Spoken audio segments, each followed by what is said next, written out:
Hello friends, welcome to G Tech Poly. दोस्तों, हम लोग DSMS पढ़ रहे हैं और हमने इसमें अपना एक important chapter rivet joint start किया था। तो रिवेट जॉइंट का आज पार्ट 4 है, जिसमें कि हम रिवेट जॉइंट के न्यूमेरिकल क्वेश्चंस करेंगे। जी हाँ दोस्तों, अब तक हम रिवेट जॉइंट की 3 क्लास कंप्लीट कर चुके हैं। उन तीनों क्लासों में मैंने आपको रिवेट जॉइंट की कंप्लीट थ्योरी पढ़ाई थी। जितने भी टॉपिक्स थे सभी टॉपिक्स डिस्कस किए थे। इसके अलावा मैंने डिजाइन के स्टेप बताए थे और ओवरऑल जितने भी रिवेट जॉइंट में फॉर्मूले यूज होंगे मैंने सभी फॉर्मूले भी आपको बता दिए थे, लिखवा दिए थे। ठीक है, तो आज दोस्तों हम स्टार्ट करने वाले हैं न्यूमेरिकल क्वेश्चंस। तो अगर आपने इससे पहले इसके पार्ट 3 नहीं देखा है तो एक बार आप पार्ट 3 जरूर देख लें, क्योंकि उसमें मैंने सभी फॉर्मूले आपको बताए थे और उन्हीं फॉर्मूले और स्टेप्स का यूज करके आज हम इन क्वेश्चंस को सॉल्व करने वाले हैं। ठीक है दोस्तों, तो फिर हम बिना किसी देरी के क्वेश्चन स्टार्ट करते हैं। तो पहला क्वेश्चन लिखा हुआ है 10 mm मोटी 2 प्लेटों को 18 mm व्यास के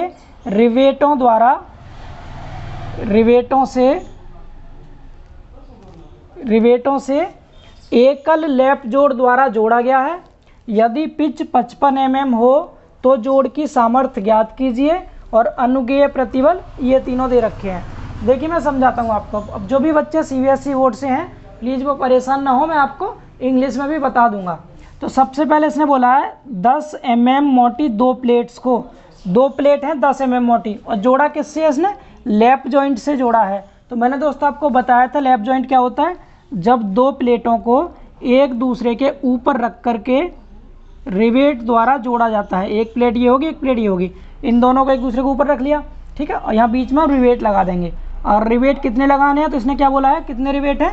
एकल बोला है। एकल मतलब सिंगल। ठीक है, तो हमें सिंगल लैप जॉइंट बनाना था, हमने सिंगल रिवेट लगा दिया यहाँ पर। ये सिंगल रिवेट है और ये दोनों हमारी मेन प्लेट थी। एक प्लेट ये हो गई ये, और दूसरी प्लेट दोस्तों ये है।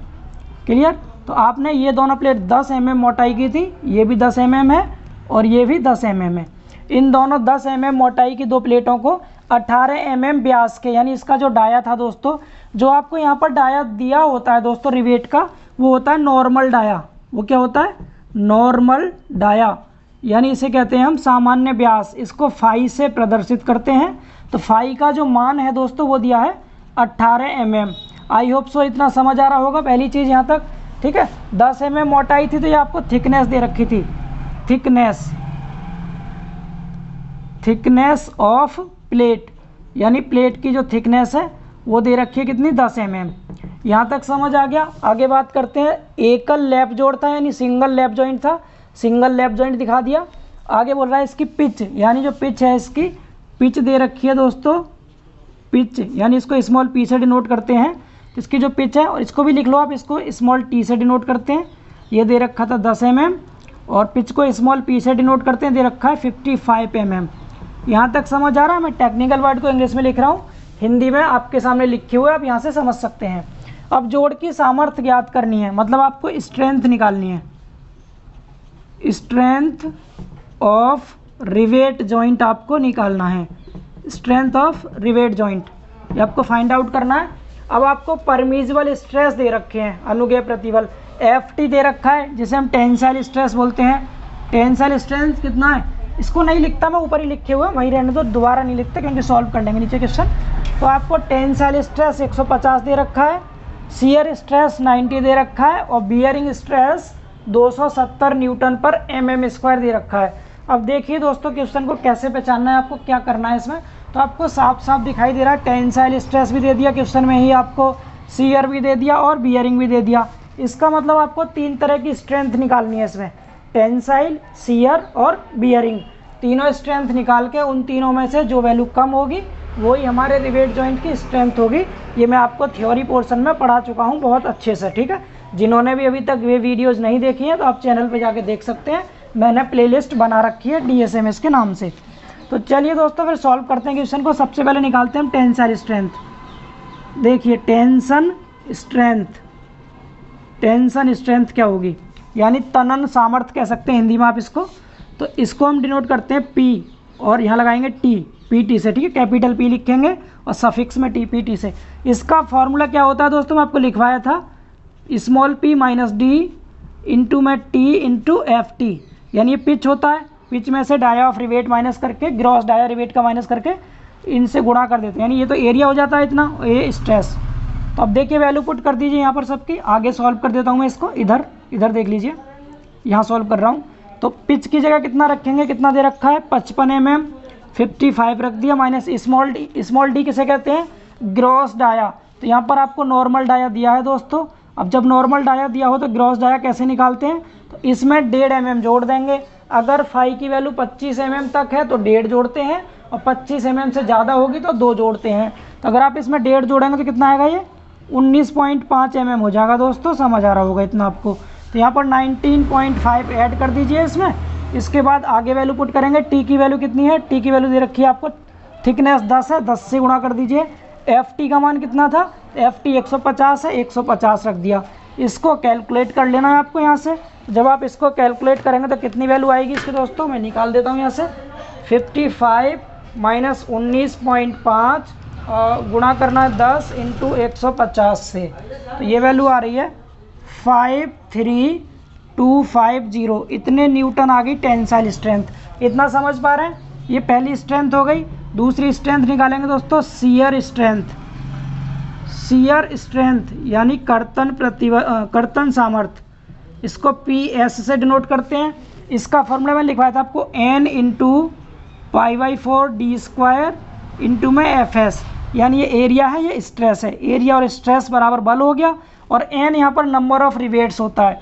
तो नंबर ऑफ रिवेट्स तो एक है यहाँ पर केवल, तो एक ले लेंगे, इंटू π/4, डी की वैल्यू कितनी 19.5, तो 19.5 का स्क्वायर कर दिया, इंटू में FS की वैल्यू रख दीजिए। FS कितना दिया है 90, तो यहाँ 90 रख दिया। तो यहाँ से दोस्तों वैल्यू कितनी आएगी, इसको सॉल्व कर लेते हैं। इसकी वैल्यू आएगी π/4 इंटू 19.5 का स्क्वायर और इंटू में 90। इसकी वैल्यू आ रही है 26878.288 इतना न्यूटन आ गया। ये समझ पा रहे हैं, ये आ गया FS की वैल्यू, PS की वैल्यू।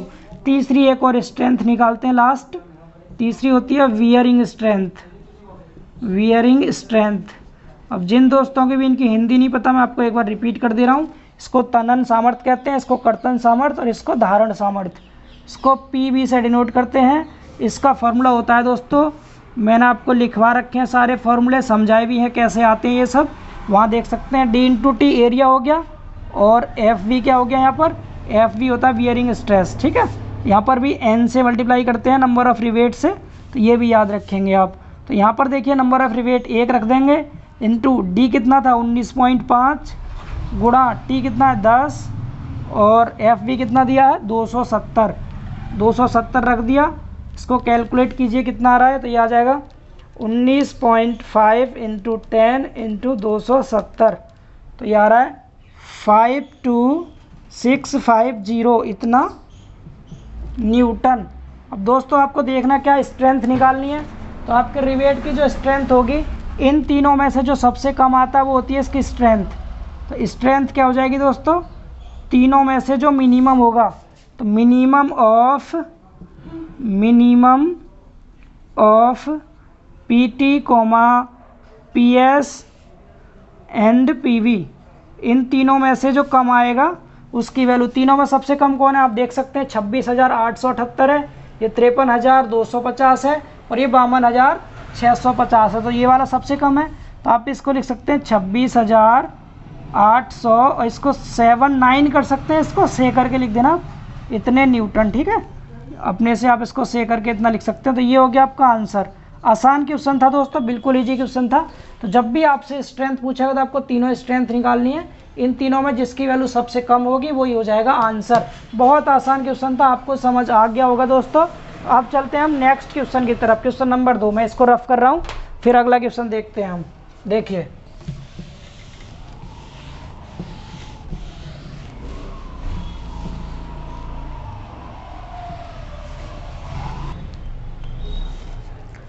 तो देखिए दोस्तों, सेकंड क्वेश्चन लिखा हुआ है आपके सामने कि एक एकल रिवेट लैप जोड़। अच्छा, इसे जरूर याद रखेंगे आप, एकल या दुई क्या लिखा हुआ है।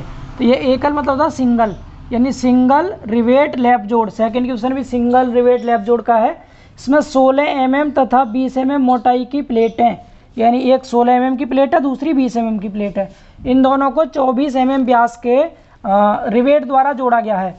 मतलब एक प्लेट तो ये हो गई, ठीक है, सपोज ये वाली प्लेट तो होगी आपकी 20 mm की, और एक प्लेट है 16 mm की जो इससे थोड़ी पतली है।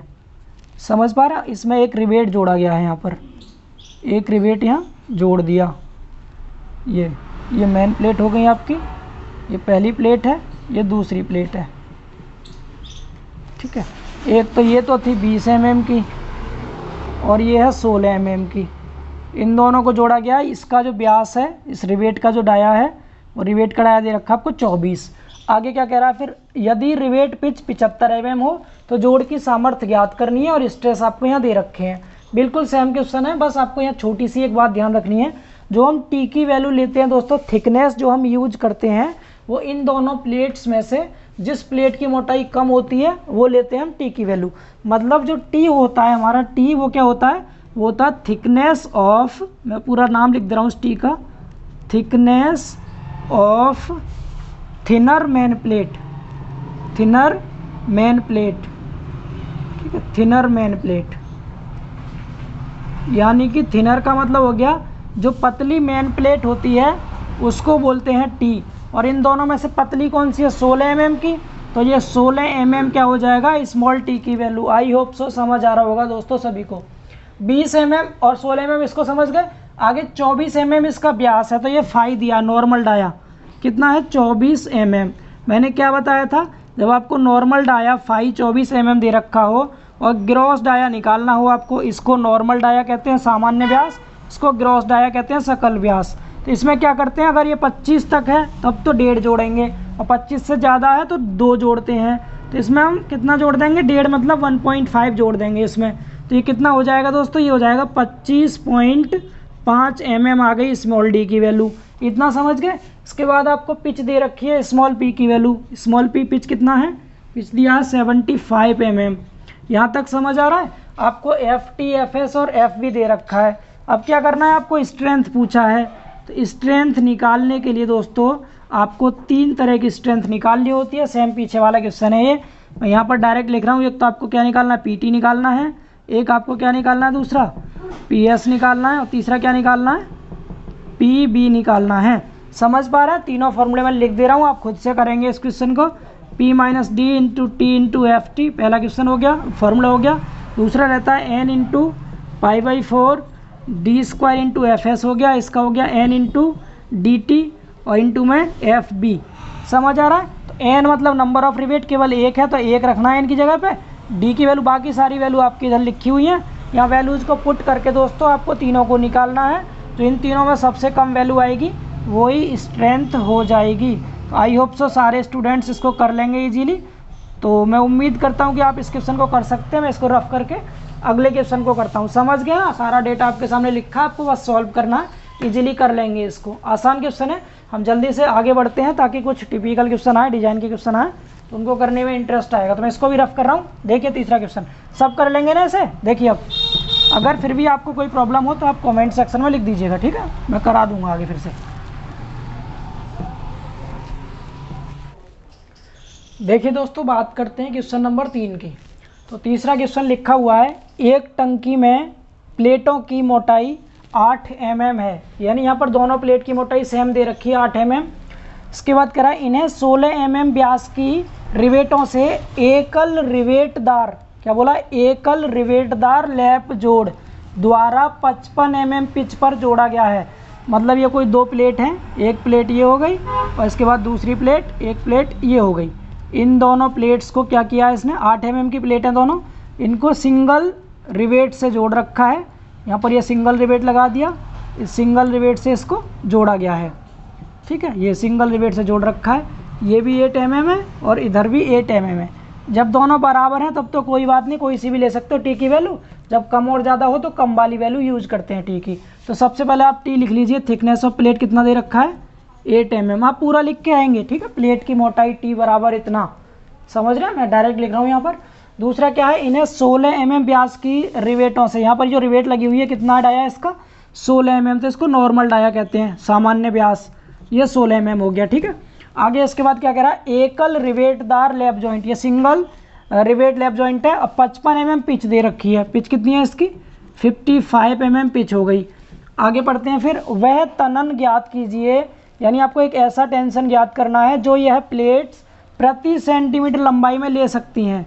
यानी क्या करना है आपको, ऐसा टेंशन निकालना है जो ये, यानी इस पर जो आप टेंसाइल फोर्स लगाएंगे, एक ऐसा टेंसाइल फोर्स निकालना है, ऐसा फोर्स निकालना है जो कि ये पर सेंटीमीटर लंबाई में भी सह सके। तो कुछ नहीं करना आपको, यहाँ थोड़ी सी लैंग्वेज चेंज है दोस्तों। जब आप इस पर जो स्ट्रेंथ निकालते हैं वो स्ट्रेंथ निकालते हैं इसकी टोटल पिच के लिए, तो जितनी भी स्ट्रेंथ आएगी उसमें आप 55 mm है ना, ये आपको सेंटीमीटर में निकालना है, तो 5.5 सेंटीमीटर हो जाएगा। तो जो स्ट्रेंथ आएगी उसमें आप पिच से डिवाइड कर दीजिएगा, आपको क्या मिल जाएगा, यहाँ से पर सेंटीमीटर लंबाई में इसकी स्ट्रेंथ मिल जाएगी।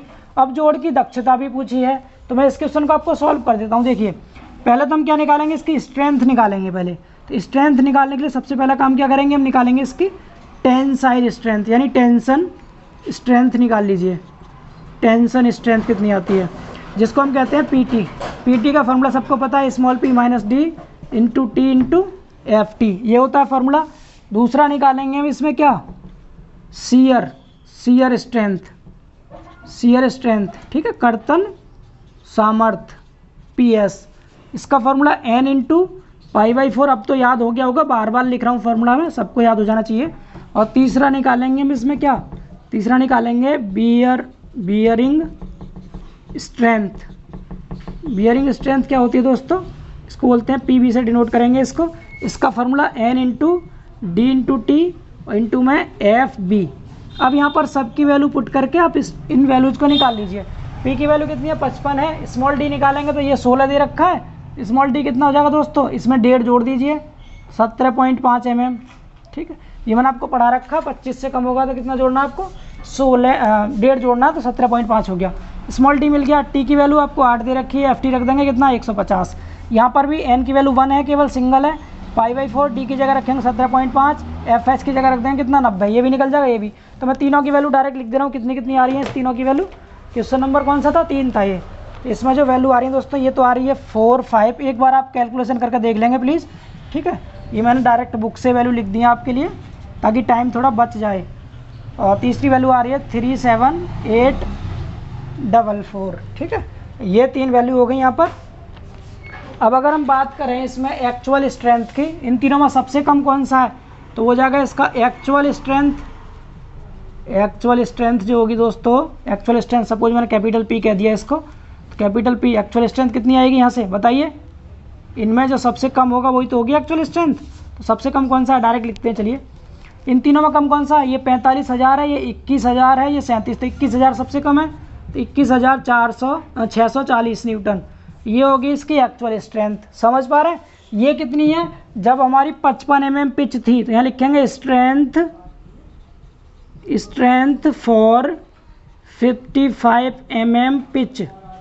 55 mm पिच के लिए जो स्ट्रेंथ आई है दोस्तों, वो आई है 21640, इतना न्यूटन। लेकिन हमें निकालना किसके लिए है, स्ट्रेंथ निकालनी है दोस्तों हमें, किसके लिए, पर सेंटीमीटर के लिए। स्ट्रेंथ फॉर 1 सेंटीमीटर, 1 सेंटीमीटर के लिए निकालेंगे जब आप स्ट्रेंथ दोस्तों, तो वो क्या आएगी, इसको डिवाइड कर दीजिए इधर, 409 इतना न्यूटन अपॉन ये mm में है, इसको सेंटीमीटर में करेंगे तो 5.5 सेंटीमीटर नहीं हो जाएगा ये। तो इसको जब आप डिवाइड करेंगे तो ये कितना आएगा, इसको डिवाइड करके चेक कर लीजिए, 21,640 डिवाइड बाई 5.5, तो ये आ गया आपका 3934.545, इतना न्यूटन आ गया। ठीक है, 3935 बोल सकते हैं आप इसको, इतना न्यूटन पर सेंटीमीटर।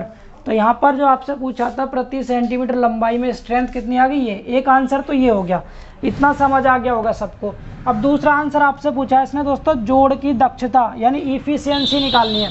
अब जॉइंट की इफिशियंसी कैसे निकालते हैं, तो मैं इतना रफ कर रहा हूँ यहाँ का बस, और इफिशियंसी का फॉर्मूला यहाँ लगा दे रहा हूँ। देखिए,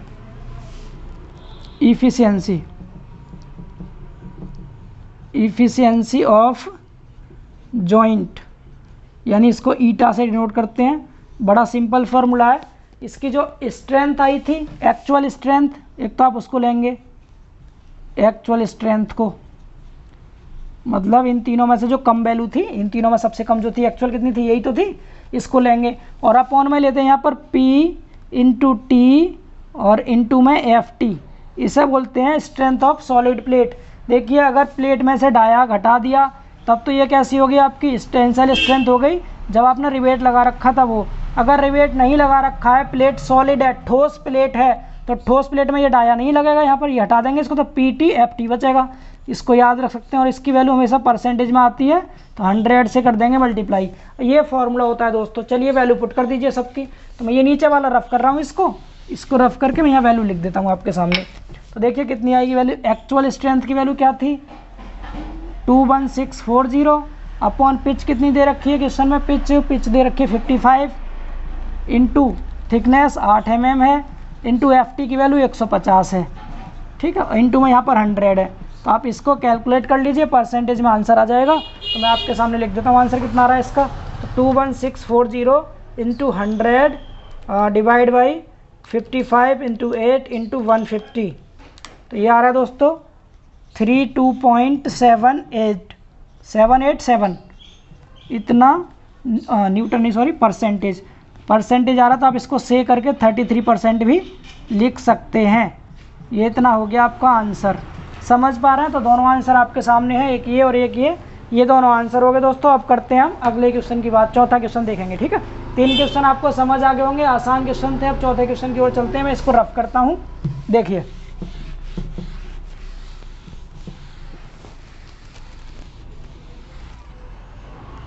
देखिए दोस्तों, क्वेश्चन नंबर 4, चौथा क्वेश्चन है ये। इसको पहले पढ़ते हैं हम, क्या है।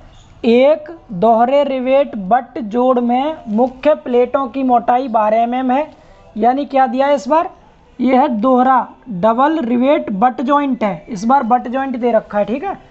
तो बट जॉइंट कैसे बनाते हैं, बट जॉइंट किसे कहते हैं, जब दो प्लेटों को एक दूसरे के पास सटा कर रखते हैं। एक प्लेट ये हो गई और दूसरी प्लेट ये हो गई। इन दोनों प्लेट को एक दूसरे से सटा कर रखा जाता है दोस्तों, यहाँ पर इस तरह से।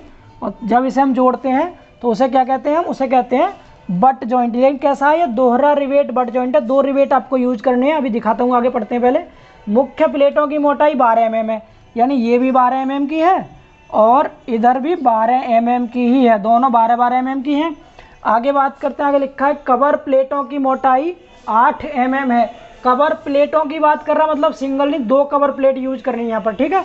तो एक कवर प्लेट तो आप ऊपर लगा दीजिए, इसमें एक कवर प्लेट आपने यहाँ लगा दी और एक कवर प्लेट दोस्तों नीचे लगा दीजिए यहाँ पर। तो यहाँ पर 2 कवर प्लेट यूज की गई हैं। दोनों की मोटाई कितनी है, 8 mm, इसकी भी और इसकी भी 8 mm है। समझ पा रहे हैं। अब कैसा था, दोहरा रिवेट था, तो 2 रिवेट यूज करने हैं आपको।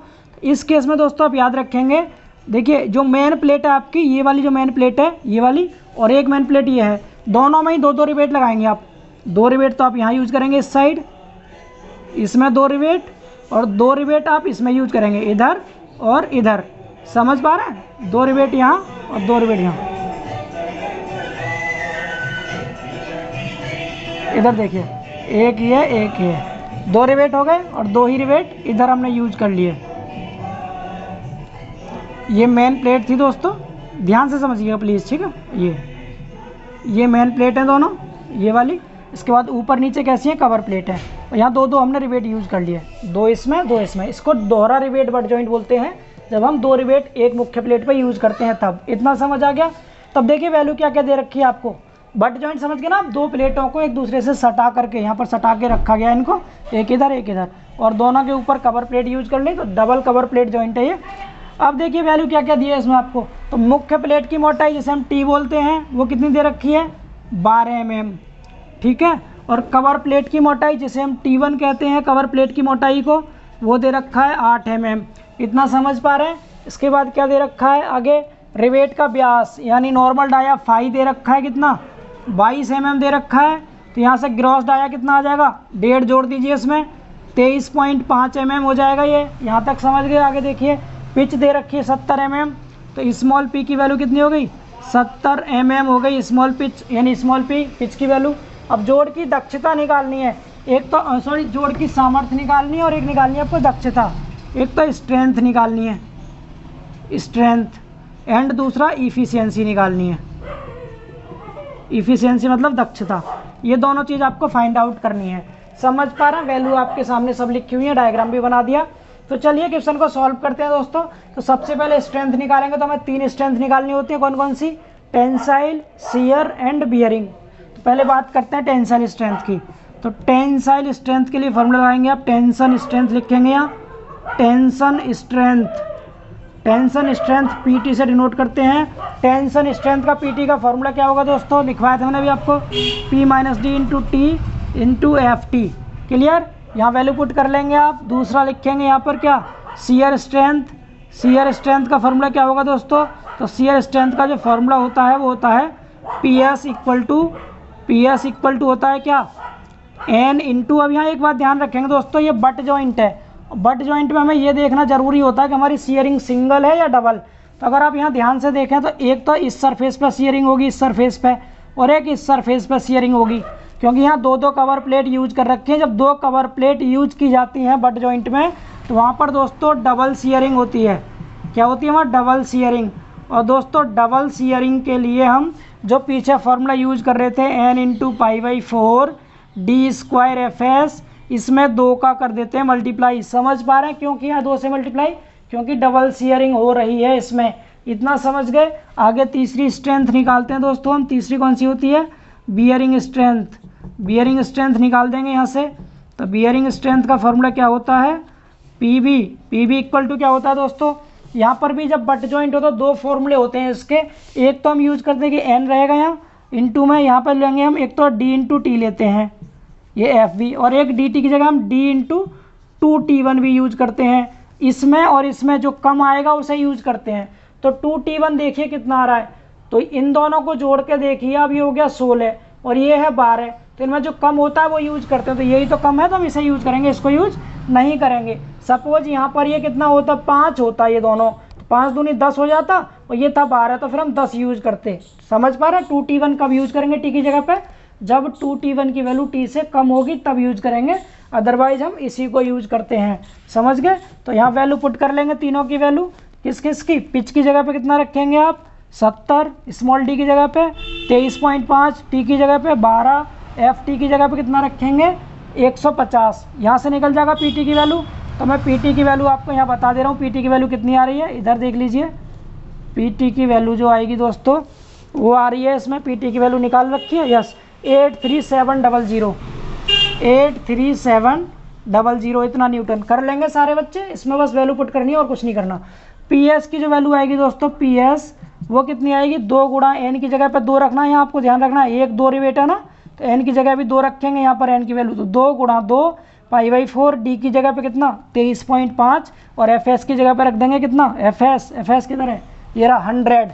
तो यहाँ पर 2 गुणा यहाँ 23.5, यहाँ 100 रख के निकालेंगे। तो यहाँ से PS की वैल्यू आ रही है दोस्तों 173520, 173520 न्यूटन। मैं टाइम बचाने के लिए वैल्यू पुट नहीं कर रहा हूँ, आप इतना तो कर लेंगे, इतने समझदार हैं सभी स्टूडेंट्स। इसके बाद PV की वैल्यू निकालेंगे। अब तो N की जगह पे कितना रखेंगे? 2 रिवेट हैं, ये 4 मत गिन लेना इनको, केवल एक साइड के रिवेट काउंट करते हैं बट जॉइंट में, ध्यान रखिएगा। इधर के केवल 2 हैं तो 2 रखेंगे, यहाँ पर N की जगह पे 2 रखेंगे।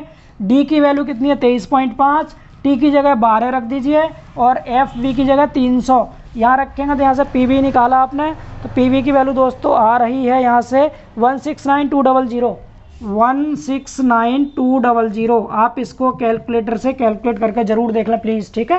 तो इन तीनों में देख लीजिए सबसे कम कौन सा है? ये 83,700 है, ये 1,73,520, और ये 1,69,200। तो 83,000 ये वाला कम है सबसे। तो इसका मतलब जो स्ट्रेंथ होगी, स्ट्रेंथ क्या हो जाएगी दोस्तों बट जॉइंट की, इस रिवेट बट जॉइंट की जो स्ट्रेंथ हो जाएगी 83700 न्यूटन। ये तो होगी इसकी स्ट्रेंथ। आई होप सो यहाँ तक दिखाई दे रहा होगा आपको। तो ये स्ट्रेंथ आ गई। अब निकालना है इफिशियंसी। तो मैं ये डायग्राम को रख करके ऊपर निकाल देता हूँ यहाँ पर इफिशियंसी। तो इफिशियंसी का फॉर्मूला क्या होता है?